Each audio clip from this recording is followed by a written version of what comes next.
1 cup பச்சரிசி மாவு எடுத்துக்கலாம். கூடவே 1/2 கப் கடலை மாவு, 1 டேபிள் ஸ்பூன் அளவுக்கு ரூம் டெம்பரேச்சரில் வச்சுருக்கிற வெண்ணெய், உப்பு தேவையான அளவு சேர்த்துக்கலாம். சீரகம் இல்லைன்னா எள்ளு 1 டீஸ்பூன் சேர்த்துக்கலாம். நான் சீரகம் சேர்த்துருக்கேன். எல்லாத்தையும் சேர்த்து நல்லா மாவோடு நல்லா கலந்து விட்டுக்கலாம்.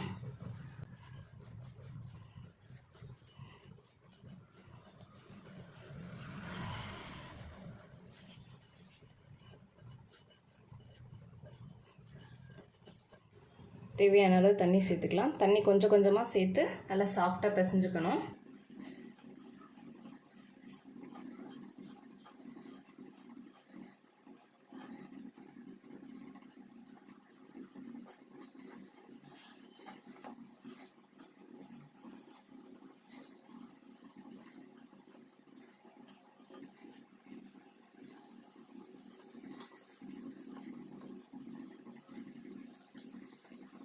நான் சேர்த்துருக்க மொத்த தண்ணியோட அளவு கிட்டத்தட்ட 1/4 கப் வந்திருக்கு.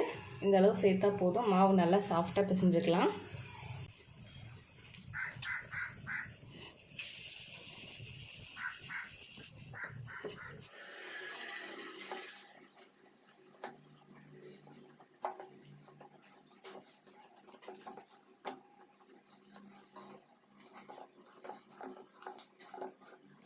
மாவை தண்ணி அதிகமாக சேர்த்து ரொம்ப சாஃப்டாகவும் பிசைஞ்சிடக்கூடாது, அதுக்காக ரொம்ப ஹார்டாகவும் இருக்கக்கூடாது. இது சரியான பக்குவமாக இருக்கும். இந்த அளவுக்கு பிசைஞ்சிட்டா போதும். பட்டர் மில்க் செய்கிறதுக்கு இந்த ஸ்டார் அச்சு கரெக்டான அளவாக இருக்கும். அதனால் இந்த ஸ்டார் அச்சு நான் எடுத்திருக்கேன். அச்சில் உள்ளே ஃபுல்லாக நல்லா எண்ணெய் சேர்த்துக்கலாம். எண்ணெயை உள்ளே ஃபுல்லாக நல்லா அப்ளை பண்ணியாச்சு. மாவு எடுத்து அச்சில் சேர்த்துக்கலாம்.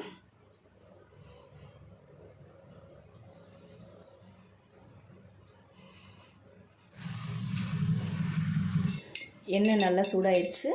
ஸ்டவ்வை மீடியம் ஃப்ளேமில் வச்சுட்டு முறுக்கு சின்ன சின்ன பீஸாக நல்லா புழிஞ்சு விட்டுக்கலாம்.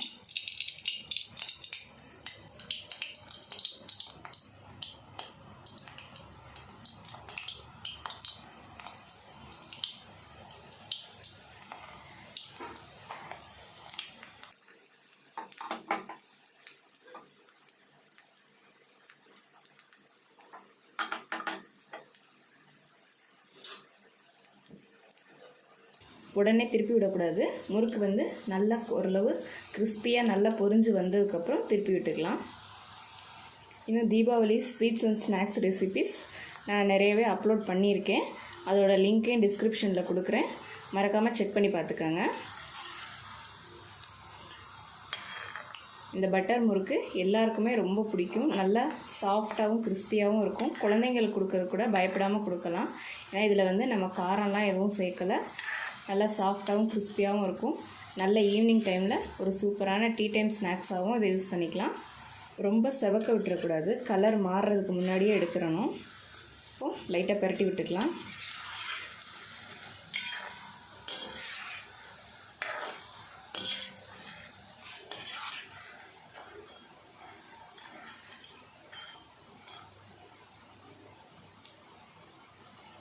நல்லா மொறுமொறுன்னு நல்லா பொரிஞ்சு எண்ணெய் கொதிக்கிறது அடங்கினா போதும், எடுத்துடலாம். செவக்கெல்லாம் விட வேண்டியதில்லை இந்த முறுக்கை.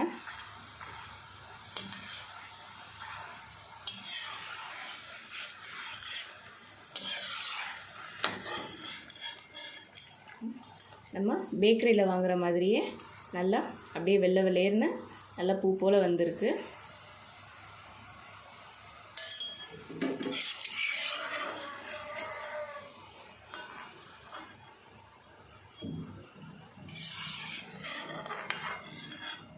இந்த தீபாவளிக்கு நீங்களும் உங்கள் வீட்டில் இந்த முறுக்கு ட்ரை பண்ணி பாருங்கள்.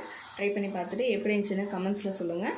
இது வரைக்கும் காய்ஸ் கிச்சன் சேனலில் சப்ஸ்கிரைப் பண்ணாதவங்க மறக்காமல் சப்ஸ்கிரைப் பண்ணிக்கோங்க. பக்கத்தில் இருக்க பெல் ஐக்கானையும் ப்ரெஸ் பண்ணிக்கோங்க. அப்போ தான் நம்ம சேனலில் போடக்கூடிய புது புது வீடியோஸ் எல்லாமே உங்களுக்கு உடனடியாக அப்டேட் ஆகும்.